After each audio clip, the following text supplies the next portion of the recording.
دوستو آج ہم اصحاب کہف کے بارے میں بات کریں گے جس کا ذکر قرآن مجید میں بھی آیا ہے۔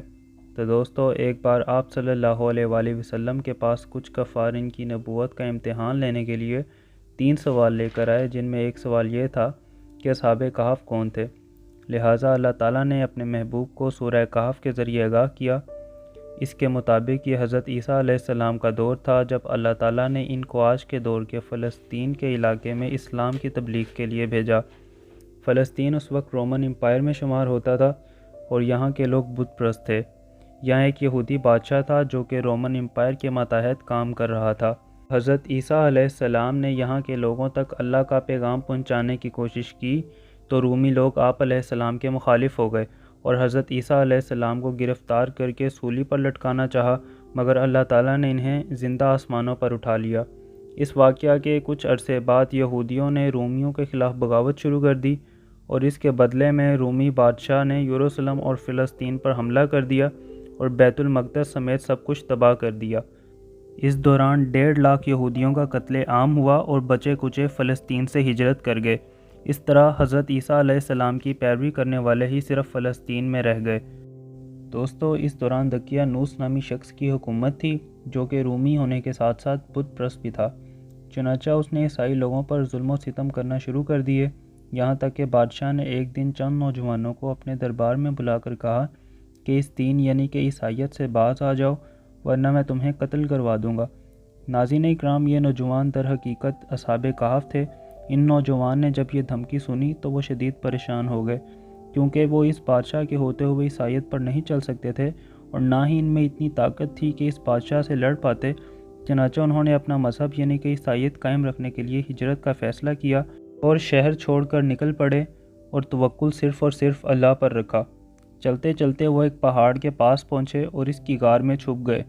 آنکھ لگتے ہی وہ سو گئے، یہاں تک کہ انہیں 300 سال کا عرصہ بیت گیا۔ دوسری جانب جب دقیانوس کو پتہ چلا کہ اصحاب کہف اس پہاڑ کی غار میں آرام فرما ہیں تو اس نے حکم جاری کیا کہ اس غار کو دیوار بنا کر بند کر دیا جائے تاکہ وہ نوجوان اس غار میں سسک سسک کر مر جائیں۔ لیکن بادشاہ نے یہ کام جس کے ذمہ لگایا وہ ایک رحم دل اور نیک شخص تھا۔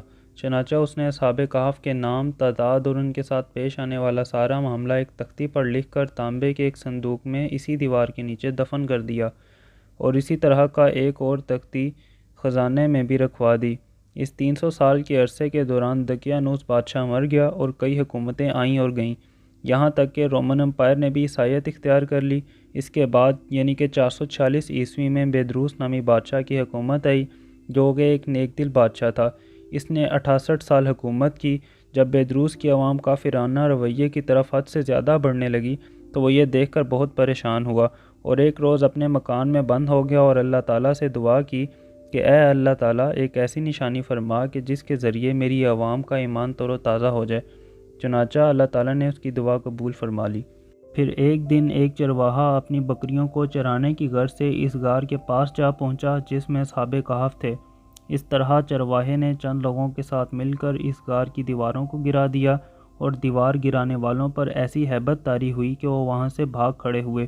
اس طرح غار میں روشنی پڑنے سے اللہ کے حکم سے اصحاب کہف بیدار ہوئے اور ایک دوسرے سے سلام و کلام کرنے لگے۔ جب انہیں بھوک محسوس ہوئی تو ان میں سے ایک صحابی جس کا نام یملیخا تھا اس سے کہا کہ تم بازار جا کر نہایت خاموشی سے کھانا لے کر آؤ اور یہ بھی معلوم کرنا کہ دقیانوس اب کیا ارادے رکھتا ہے۔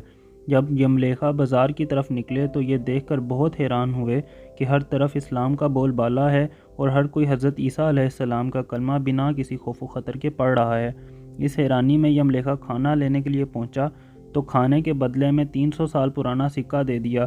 دکاندار نے اتنا پرانا سکہ دیکھ کر سمجھا کہ شاید اسے کوئی خزانہ مل گیا ہے اور اسے سپاہیوں کے حوالے کر دیا۔ یملیخا نے پوچھنے پر بتایا کہ میرے پاس کوئی خزانہ موجود نہیں ہے، یہ ہمارا ہی روپیہ ہے۔ سپاہیوں نے کہا کہ یہ سکہ تو 300 سال پرانا ہے جبکہ تم تو ابھی نوجوان ہو، تو سچ سچ بتاؤ کہ معاملہ کیا ہے۔ تو یملیخا نے کہا کہ پہلے مجھے یہ بتاؤ کہ دقیانوس بادشاہ کا کیا حال ہے۔ سپاہیوں نے کہا کہ یہاں کوئی ایسا بادشاہ موجود نہیں ہے، لیکن 300 سال پہلے اس نام کا بے ایمان اور بت پرست آدمی ہو گزرا ہے۔ تو جواب میں یملیخا نے کہا کہ یہ کیسے ممکن ہو سکتا ہے، ابھی کل ہی تو میں اور میرے ساتھی اس کی وحشت سے شہر چھوڑ کر غار میں پناہ گزیر ہوئے تھے، آپ چاہیں تو میرے ساتھ چل کر دیکھ لیں۔ تو لوگوں کی ایک کثیر تعداد ان کے ساتھ اس غار کی طرف روانہ ہو گئی، جس میں اصحاب کہف یملیخا کے لیے پریشان تھے کہ کہیں دقیانوس نے انہیں گرفتار نہ کروا لیا ہو۔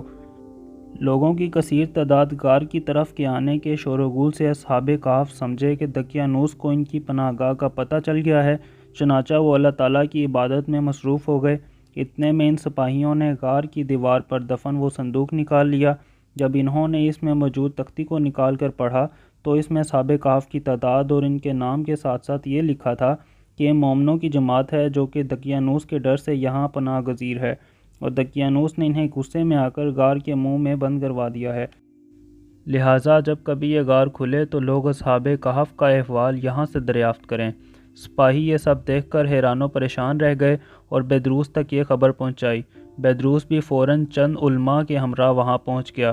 اصحاب نے بھی بادشاہ بیدروس کو تمام ماجرا بتایا۔ بیدروس بادشاہ نے سجدہ شکر ادا کیا کہ اے اللہ تعالیٰ، آپ نے میری دعا قبول فرما لی اور ایسی نشانی عطا فرما دی کہ میری رعایا کا ایمان دوبارہ سے تر و تازہ ہو گیا۔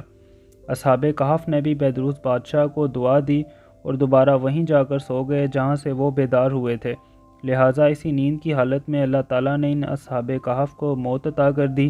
بیدروس بادشاہ نے سال کی لکڑی کا صندوق بنا کر اصحاب کہف کی لاشوں کو اس میں رکھوا دیا۔ اس غار کے منہ پر ایک عبادت کرنے کے لیے مسجد بھی بنوا دی۔ اس کے ساتھ ساتھ سال میں ایک دن ان اصحاب کہف کی قبر کی زیارت کا بھی رکھوا دیا۔ ناظرین کرام، اصحاب کہف کی تعداد میں آج بھی کئی رائے پائی جاتی ہیں۔ حضرت عبداللہ بن عباس فرماتے ہیں کہ اصحاب کہف کی تعداد 7 تھی، جبکہ 8واں ان کا کتا تھا۔ اس کے ساتھ ساتھ ان کے ناموں میں بھی کئی رائے پائی جاتی ہیں۔ حضرت علی رضی اللہ تعالیٰ عنہ سے روایت ہے کہ ان کے نام یہ تھے: یملیخا، مکشمنا، مشلینا، مارموش، گورنوش، شازنوش، اور 7واں ایک چرواہا تھا جو کہ ان کے ساتھ چل پڑا تھا، جس کا ذکر آپ نے نہیں فرمایا۔ ان کے کتے کا نام کثیر بتایا گیا ہے۔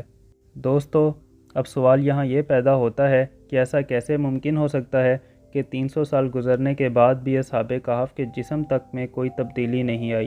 ناظرین کرام، سائنسی طور پر ایسا تبھی ممکن ہو سکتا ہے جب غار کا گریویٹیشنل فیلڈ باہر کے مقابلے میں تقریباً ختم ہو گیا ہو، پھر ان کے لیے وقت رک گیا ہوگا، لیکن ایک ہی فریم آف ریفرنس کی بنا پر یہ سائنسی طور پر ناممکن نظر آتا ہے، لیکن یہ اللہ تعالیٰ کے لیے صرف کن کہنے تک کی دیر ہے۔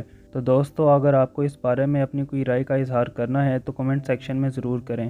اس طرح کی انفارمیٹیو ویڈیوز کے لیے ہمارا چینل سبسکرائب ضرور کریں۔ اپنا خیال رکھیے گا۔ اللہ حافظ۔